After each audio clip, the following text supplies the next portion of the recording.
ഒന്ന് തള്ളി നോക്കടാ. ഞങ്ങള് പഴയ ഫ്രണ്ട്സാ, ഉറക്കം വന്നോണ്ട് തോളിലിട്ടതാ.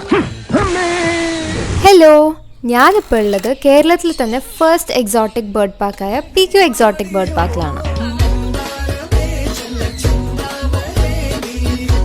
ഇവിടുത്തെ ഒരു പ്രത്യേകത എന്ന് പറയുന്നത് ഇവിടെ വൈഡ് റേഞ്ച് ഓഫ് ബേർഡ്സ് ഉണ്ട് from different parts of the country, starting from lorikeets, grey parrots, sugar glider, macaw etcetera. ഇവിടുത്തെ കൺസ്ട്രക്ഷൻ്റെ പ്രത്യേകത എന്ന് പറഞ്ഞാൽ നമുക്ക് ബേർഡ്സ് ആയിട്ട് ഇൻട്രാക്ട് ചെയ്യാൻ പറ്റുന്ന രീതിയിലാണ്. നമ്മൾ കയറുമ്പോൾ തന്നെ നമുക്കൊരു പാത്രത്തിൽ കുറച്ച് ഫുഡ് തരും. അപ്പോൾ നമ്മൾ ആ ഫുഡും കൊണ്ടാണ് പോകുന്നത്. തനിയെ നമ്മളുടെ അടുത്തേക്ക് വരും, നമ്മളുടെ പാത്രത്തിൽ നിന്ന് ഫുഡ് കഴിക്കും, ചിലപ്പോൾ നമ്മുടെ ഷോൾഡറിലൊക്കെ വന്നിരിക്കും. നല്ല രസമാണ് കേട്ടോ ഇവിടെ വരുമ്പോൾ. ഇവിടെ 4 സെക്ഷനായിട്ടാണ് തിരിച്ചേക്കുന്നത്. അപ്പം നിങ്ങൾ മാക്സിമം ടൈം സ്പെൻഡ് ചെയ്ത് ഫർദർ സെക്ഷൻസിലേക്ക് പോകണം. ബിക്കോസ് നമ്മൾ മുമ്പോട്ട് പോയാൽ പിന്നെ ബാക്കിലത്തെ സെക്ഷനിലേക്ക് വരുന്നത് പോസിബിൾ അല്ല.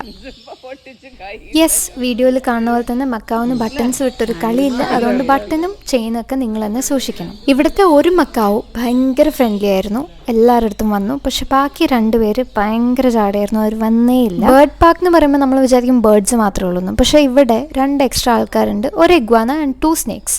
ഇവരെ നമുക്ക് പെറ്റ് ആൻഡ് പാമ്പർ ചെയ്യണമെങ്കിൽ എക്സ്ട്രാ 100 rupees കൊടുക്കണം. അല്ലാണ്ട് നോർമൽ എൻട്രി ഫീ ഇവിടെ 200 ആണ്. So do visit and let me know how your experience went in the comment section.